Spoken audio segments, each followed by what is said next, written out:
Back here, for some weeks, we and others have been reporting the shocking truth that people from black, Asian and ethnic minority backgrounds are simply dying of the coronavirus in much greater numbers than white people. The Health Secretary, Matt Hancock, who ordered an inquiry into this disturbing phenomenon, stands accused tonight of not doing anything about it.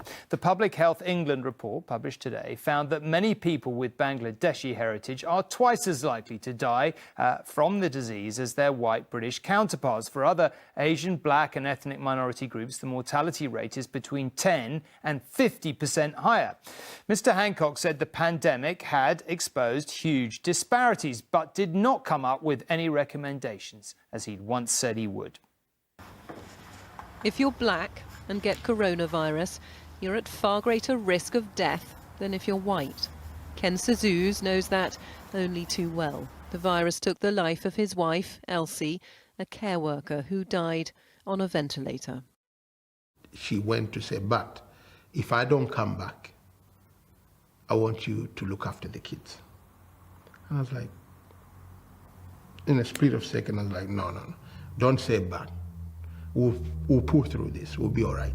And now when I'm thinking, I'm like, did she know?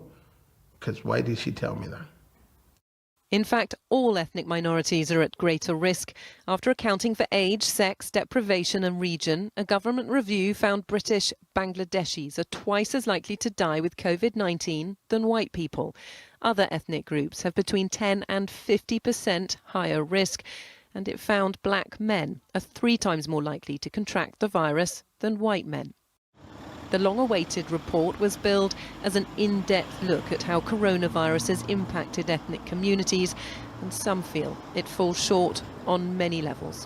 One of the objectives to the review was to make recommendations. Where are those recommendations, and will you be publishing anytime soon? Absolutely, we need to go through the next stage of work to make sure that we take into account all of the different considerations. Shouldn't all ethnic minorities now be put in an at-risk category to protect them? One just has to be a little bit careful in doing that risk assessment. One has to look at the causes of increased risk, which may be as much to do with other factors, not necessarily someone's background per se, although there is probably an element of that as well. The review took evidence from hundreds of experts, but none of their contributions have been included. It therefore failed, some say, to address ongoing health inequalities in this country. What is the point of having a review that asks the question of why is it that black and ethnic minority people are disproportionately dying from COVID-19, but then doesn't have a single answer? I mean, this is a question of life and death. And what it makes us realise is that this government doesn't think it's important.